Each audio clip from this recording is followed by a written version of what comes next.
Everybody, we're here to ring the bell for you. My name's Barry Berg, and this is Katie Taylor. Good morning, church family. Welcome to Sunday worship, and let's go ahead and get started.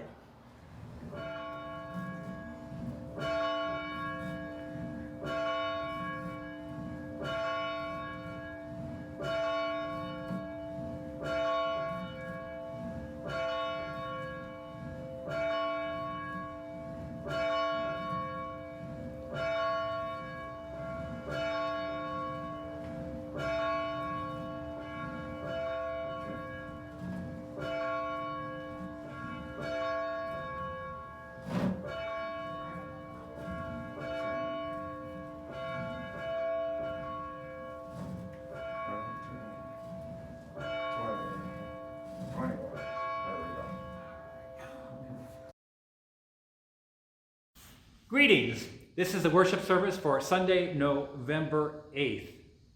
My name is Ben Devoyd, and I am the pastor at First United Methodist Church in Medford.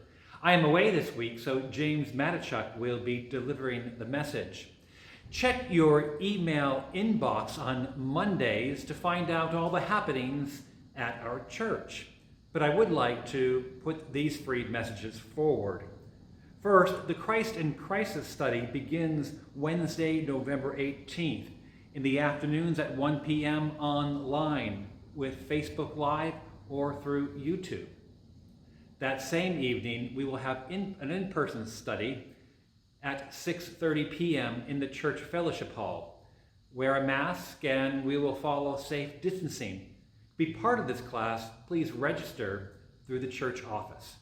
Coffee Clutch is every Monday at 10 a.m. To log on, look for your email inbox to find that link. Watch for our weekly updates of all the happenings in the church and events related to the church and community every Monday. I hope you enjoy the service. The grace of the Lord Jesus Christ be with you. And also with you. The risen Christ is with us. Praise the Lord.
In this Sunday's prayer, I'm going to be asking for your participation from home. At the end of each prayer, I will pray, Lord, in your mercy, and then from wherever you are, respond, hear our prayer. We'll begin with a moment of silence.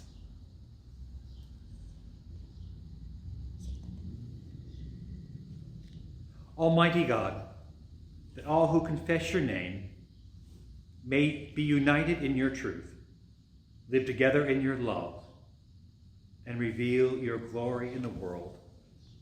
Lord, in your mercy, hear our prayers.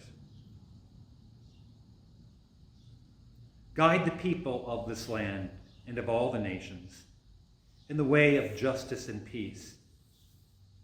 Teach us to honor one another and serve the common good, especially in this season of election. Lord, in your mercy, hear our prayers. Give us all a reverence for the earth as your own creation. We may use its resources rightly, in the service of others, and to your honor and glory. Lord, in your mercy, hear our prayers. Bless all whose lives are closely linked with ours, and grant that we may serve Christ in them, and love one another as Christ has loved us. Lord, in your mercy, hear our prayers. Comfort and heal all those who suffer in body, mind, or spirit. Give them courage and hope in all their troubles, and bring them the joy of your salvation. Lord, in your mercy, hear our prayers. We commend to you this country. Heal our divisions, soothe our wounds. Help us to remember the least, last, and lost among us. Teach us to be a charitable people. Teach us kindness in the face of anger, peace in the face of violence.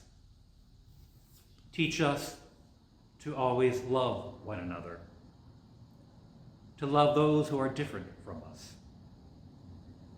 Lord, in your mercy, hear our prayers. We offer these prayers through Christ our Lord. Amen.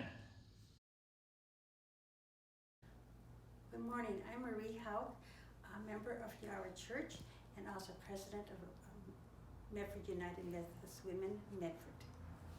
So let's pray the Lord's Prayer together, Marie. Our Father, who art in heaven, hallowed be thy name. Thy kingdom come, thy will be done, on earth as it is in heaven.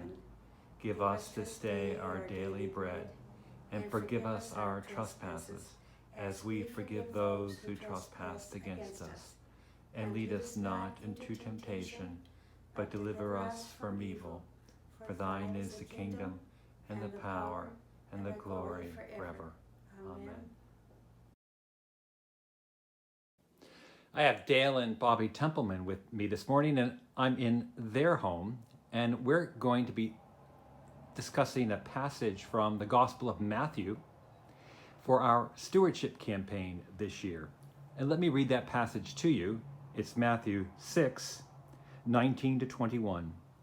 Don't store up treasure on earth. Moth and rust destroy them, and thieves break in and steal. Instead, store up treasures in heaven, where moth and rust cannot destroy them, and thieves cannot break in and steal. For where your treasure is, your heart will be also.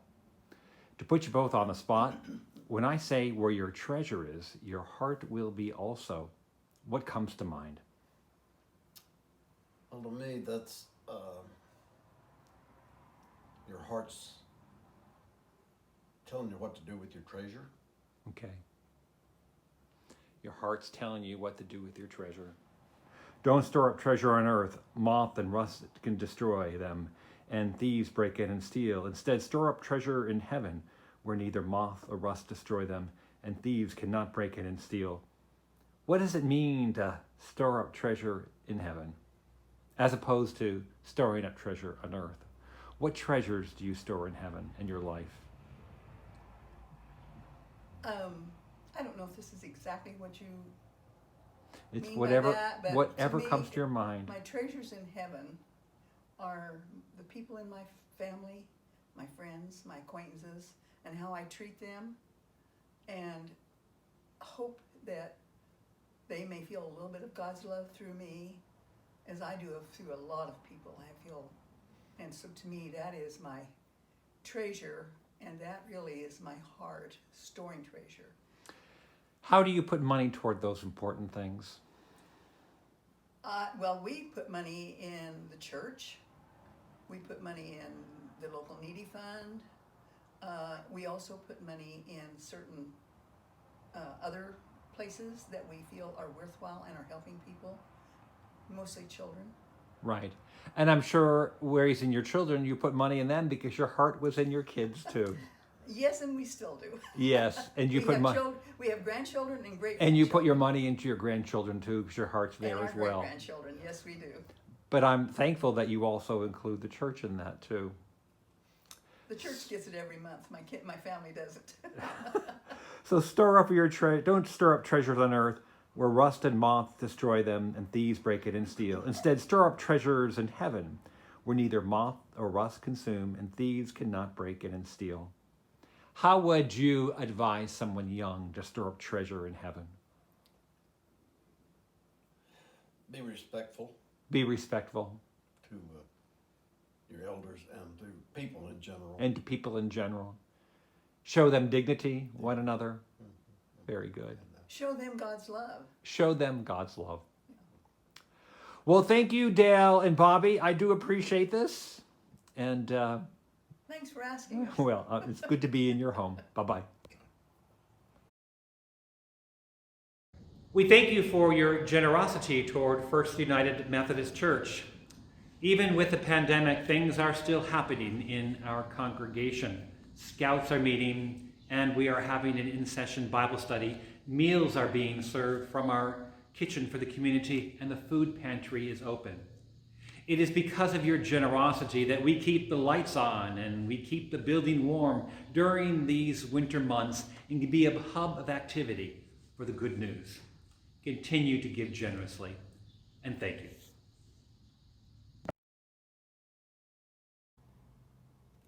Hi, good morning. My name is Lavelle Castle, and I'm going to say the prayer of illumination. And I miss you all and look forward to getting together. Here's our prayer. Lord, open our hearts and minds by the power of your Holy Spirit, that as the scriptures are read and your word is proclaimed, we may hear with joy what you say to us today. Amen. Then the kingdom of heaven will be like this. 10 bridesmaids took their lamps and went to meet the bridegroom. 5 of them were foolish and 5 were wise. When the foolish took their lamps, they took no oil with them.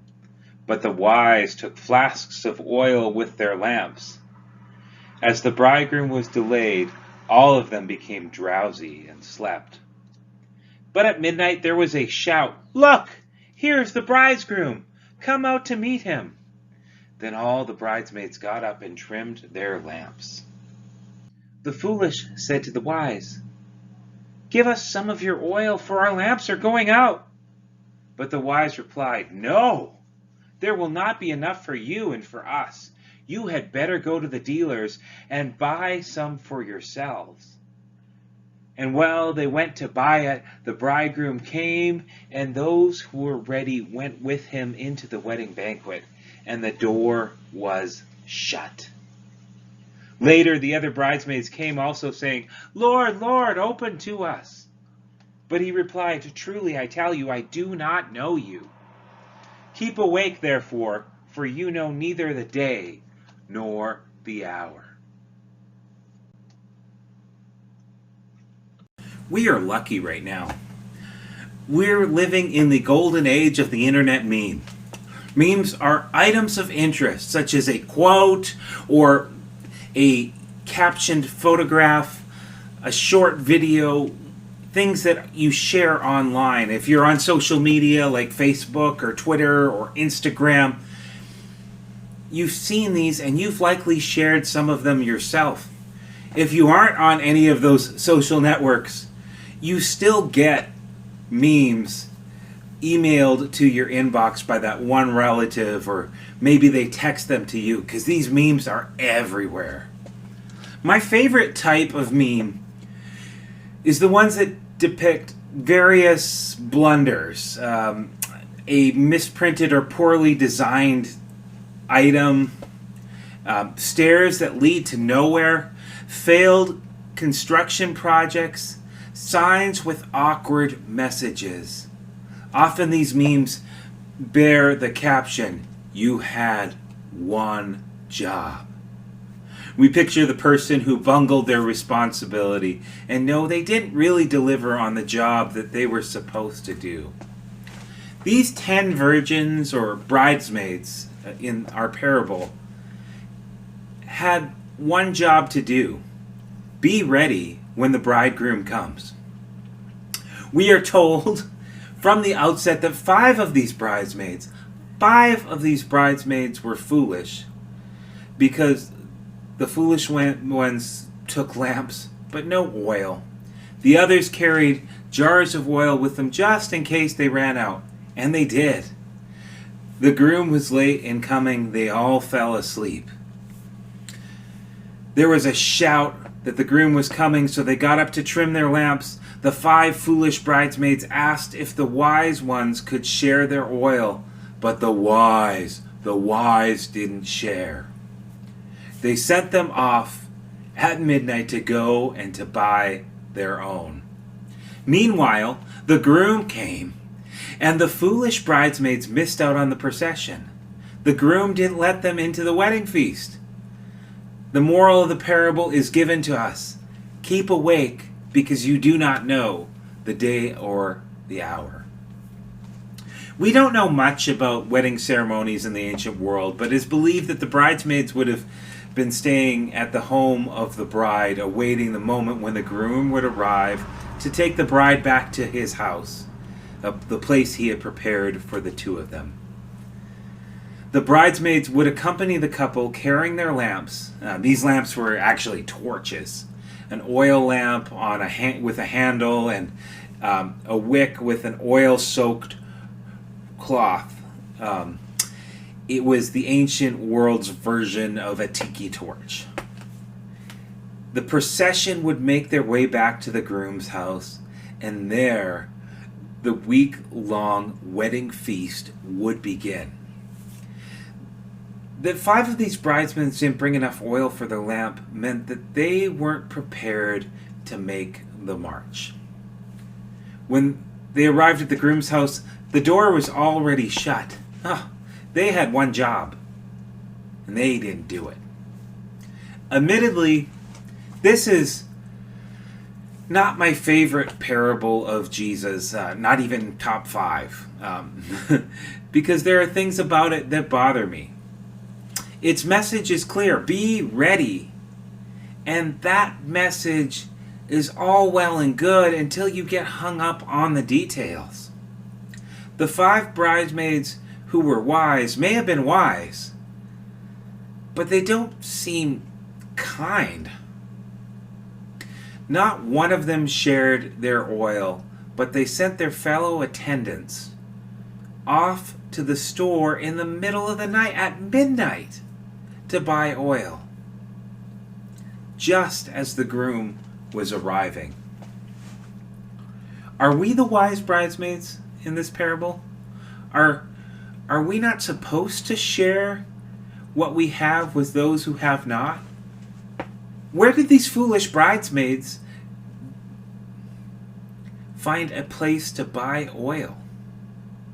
Was there a truck stop gas station open at that late hour, or maybe a Walmart? The groom also seems to be a bit of a jerk here. In the 1st century, the host of a wedding banquet would invite the whole town. Everybody was invited. And they'd have this week-long celebration. It was a party that included everyone. And here the bridegroom won't let these women, the bride's attendants, into the wedding feast because they missed the procession. Is this bridegroom less gracious than your typical first century host? And then there's the final exhortation, keep awake. Keep awake. That seems odd. All 10 of these bridesmaids fell asleep, but only 5 get in trouble for it because they didn't have oil, and apparently having oil was their job. Of course, honor and shame was a big deal in the ancient world. Perhaps these attendants' failure to be ready with their lamps brought some shame on the bridegroom, which might explain their exclusion from the wedding feast. But if we think of the groom as Christ, we are left with this disturbing, exclusionary picture of God. If you aren't ready, you don't get in.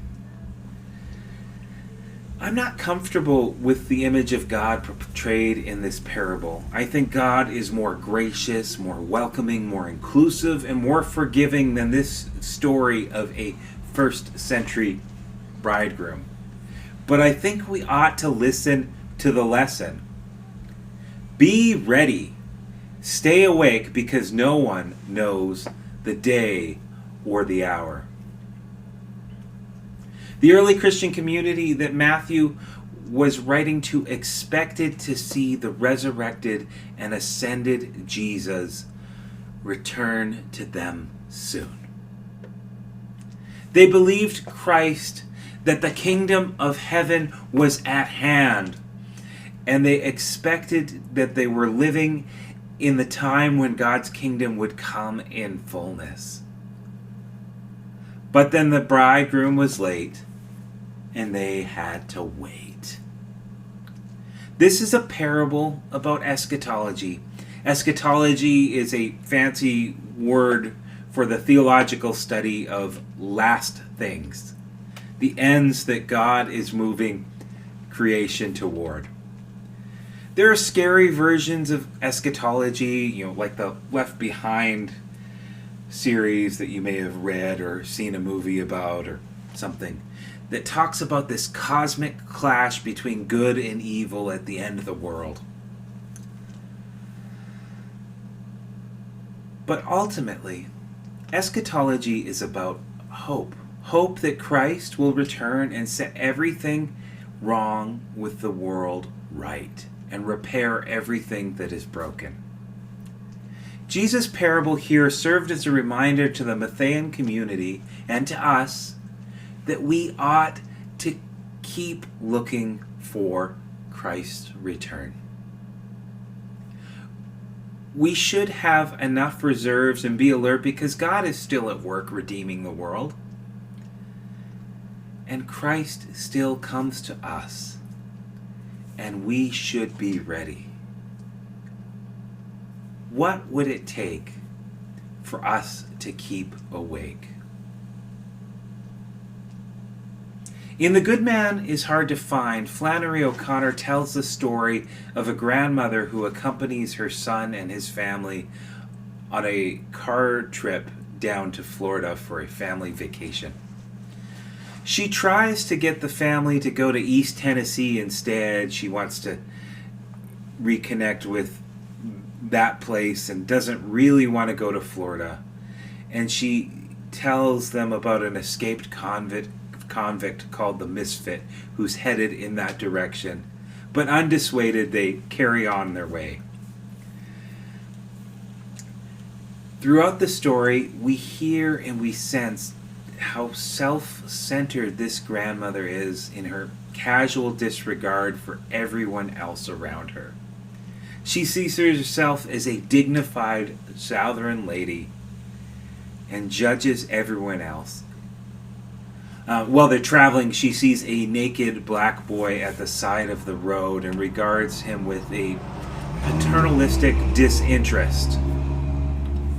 Wanting to paint the scene. She wants to paint this boy, but she's unconcerned about the boy's poverty and his need.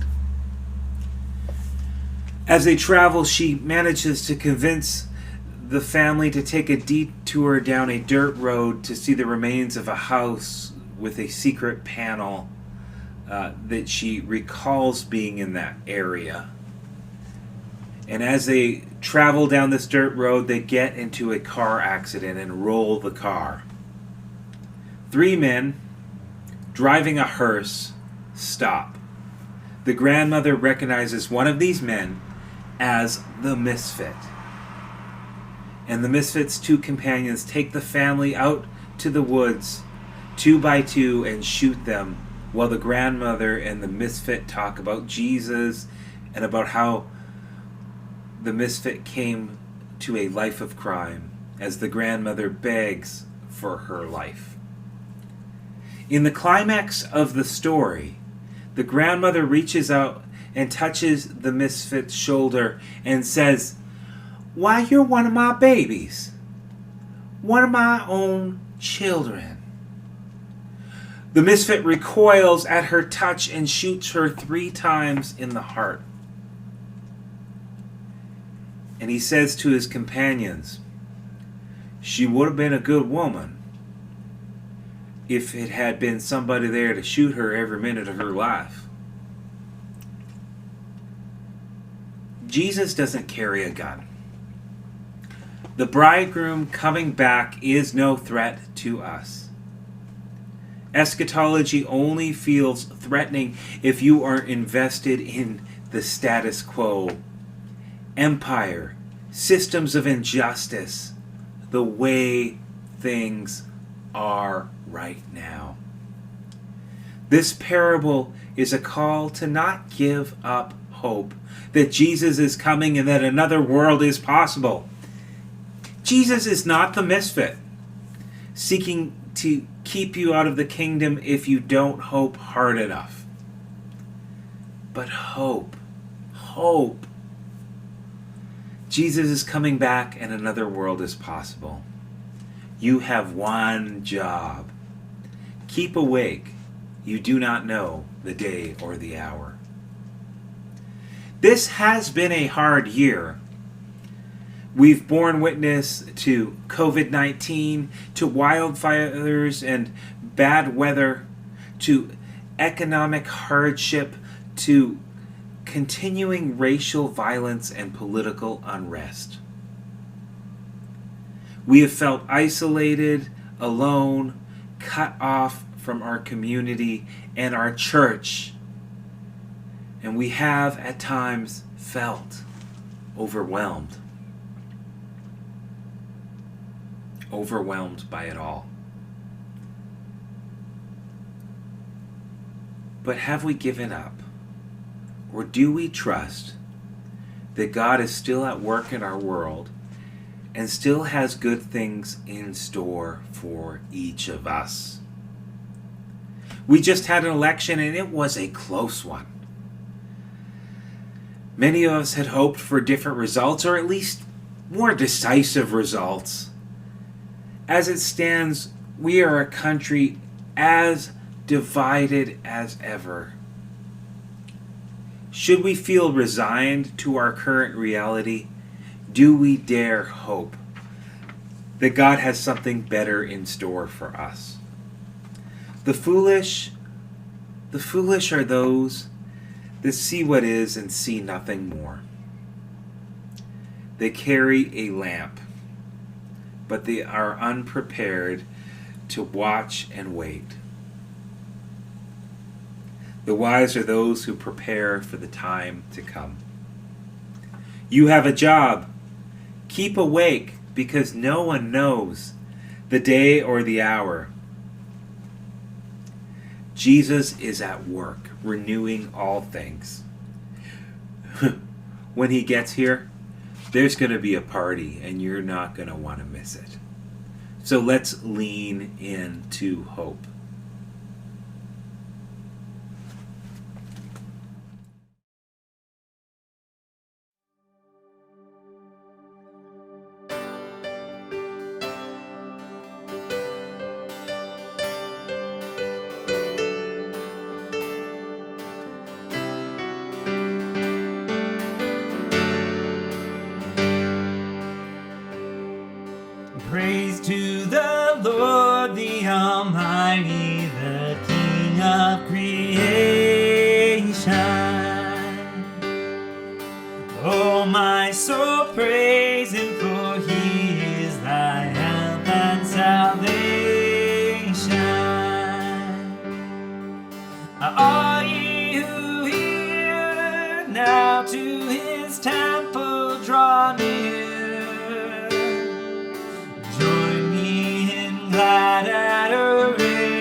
shelters thee under his wings, yea, so gently sustaineth. Hast thou not seen how thy desires have been granted in what he ordained?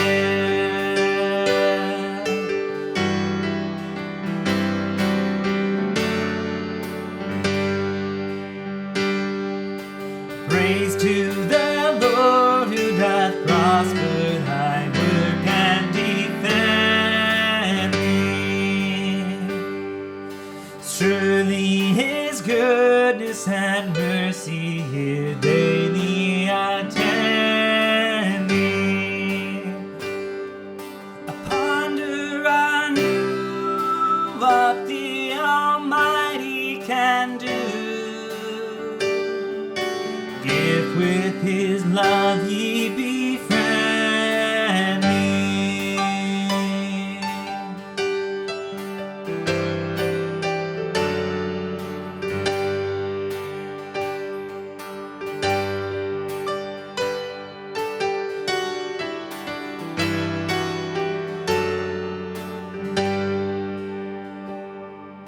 Praise to the Lord, oh let all that is in me adore him.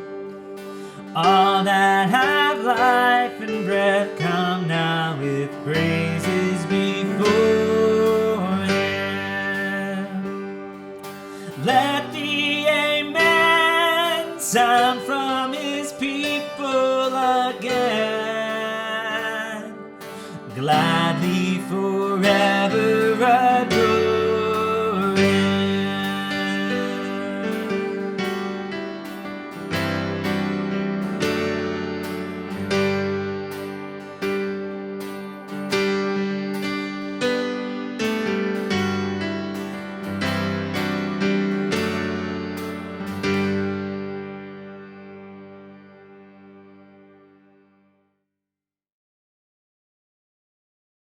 The Lord bless you and keep you. The Lord make his face to shine upon you and be gracious to you. The Lord lift up his countenance upon you and give you peace.